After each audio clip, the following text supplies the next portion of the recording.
Hello guys, welcome to our first vlog and our honeymoon series. আমি সৈকত। আর আমি তনুশ্রী। আমাদের flight ছিল রাত 1:40-এ। আমরা আমাদের সিটে বসার সাথে সাথেই শুরু হয়ে গেছিল বৃষ্টি। আমরা ভীষণ এক্সাইটেড ছিলাম আমাদের ট্রিপ নিয়ে, কিন্তু একটু পর থেকেই শুরু হয়ে গেল টার্বুলেন্স প্লেনের মধ্যে। পুরো 3 ঘন্টা জার্নি হনুমান চালিসা পড়তে পড়তেই কেটে গেছিল।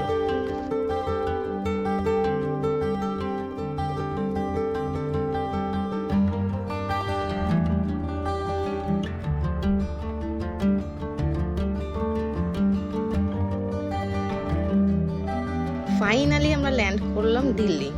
তবে সেই 3.5 ঘন্টা লেওভার আমাদের ঝগড়া করেই কেটেছিল, তাই আর ফটো ভিডিও তোলা হয়নি। দিল্লি থেকে চণ্ডীগড় আমরা একদম টাইমে পৌঁছে যাই। সেখানে আমাদের জন্য ওয়েট করছিল আমাদের ড্রাইভার দাদা। চণ্ডীগড় থেকে সিমলা যাওয়ার পথে প্রথম যখন পাহাড়টা আমাদের চোখের সামনে ভেসে এলো, তখন এক্সাইটমেন্টটা যেন আরও 10 গুণ বেড়ে গেল। মাঝে একটু খাওয়া দাওয়া করে নিয়েছিলাম যাওয়ার পথে। তারপর হোটেলে পৌঁছে দেখি আমাদের জন্য গোটা একটা ফ্যামিলি ওয়েট করছে আমাদের রুমের উইন্ডো সাইডে।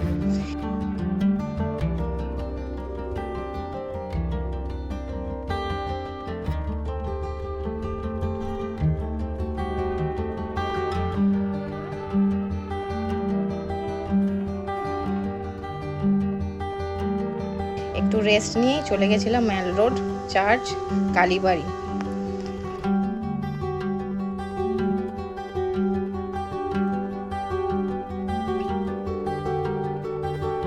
সেই ভিডিও নিয়ে আসছি নেক্সট ব্লগে। তার আগে সাবস্ক্রাইব করতে ভুলো না।